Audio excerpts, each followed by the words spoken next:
మన దృష్టిలో రాజ్యం అంటే ఏంటంటే రాజులు ఒక్కొక్క టైంలో ఒక్కొక్కడు ఒక్కొక్క ప్రాంతాన్ని పరిపాలిస్తుండొచ్చు, అది పెద్ద సమస్య కాదు మనకి.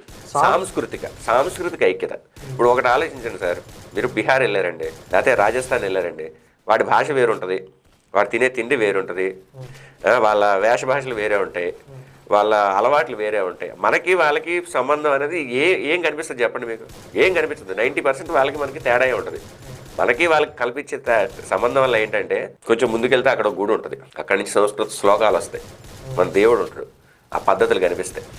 సో మన భారతదేశాన్ని కలిపి ఉంచుతుంది హిందూ ధర్మం మాత్రమే. హిందూ ధర్మాన్ని భారతదేశం నుంచి తీసేస్తే ఇంత వైవిధ్యంగా ఉన్న భారతదేశం ముక్కలు అయిపోవడం ఖాయం. మరి ఇప్పుడు ఒకవేళ ఇది నిజం కాదు అనుకుంటే ఒకసారి మీరు యూరోప్ వెళ్ళి చూడండి. యూరోప్లో ఎందుకు మరి ఫ్రెంచ్ మాట్లాడాలందరూ ఫ్రాన్స్ అని, జర్మన్ మాట్లాడాలని జర్మన్ అని, చిన్న చిన్న చిన్న చిన్న దేశాలకి ఎందుకు విడిపోయినాయి?